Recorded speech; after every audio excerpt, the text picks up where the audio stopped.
आज आपण ऊसाची लागवड कशी करतात ते पाहणार आहोत. तर संक्रांतीला मी हा ऊस आणला होता आणि जो शिल्लक राहिला आहे त्यामधला म्हटलं आता आपण व्हिडिओ बनवूया.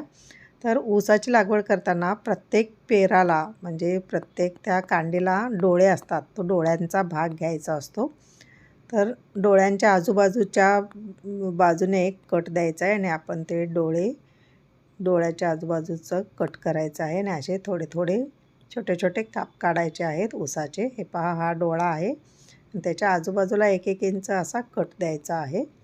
हा एका कांडीचा डोळा आपण कट केलेला आहे आणि दुसऱ्या कांडीचा देखील हा डोळा आपण घेणार आहोत.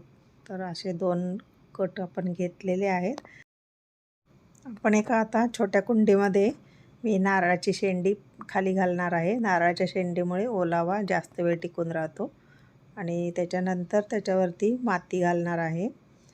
त्याच्यामध्ये फर्टिलायझर मिश्रित ही माती आहे.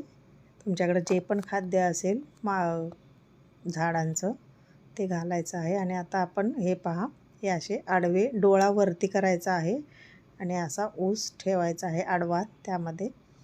हा दुसरा डोळा थोडासा वीक आहे. बघूयात आपण आता कोणता व्यवस्थित येतो. आणि त्याच्यावरनं थोडीशी अर्धा 1 इंचाची परत मातीचा थर द्यायचा आहे.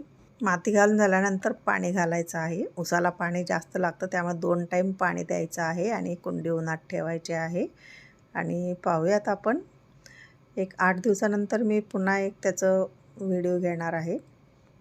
तर हा आहे 8 दिवसानंतर हा इतका ऊस वरती आलेला आहे. आणि 15 दिवसानंतर पहा, त्याला पाती देखील आलेले आहेत. असा हा हेल्दी ऊस आपला आता तयार आहे. तो मोठ्या कुंडीमध्ये आपण आता लावू शकतो. तर असं ही ऊसाची लागवड केली जाते. तुम्हाला हा व्हिडिओ कसा वाटला तुम्ही अवश्य कमेंटमध्ये सांगा आणि फॉलो करायला विसरू नका.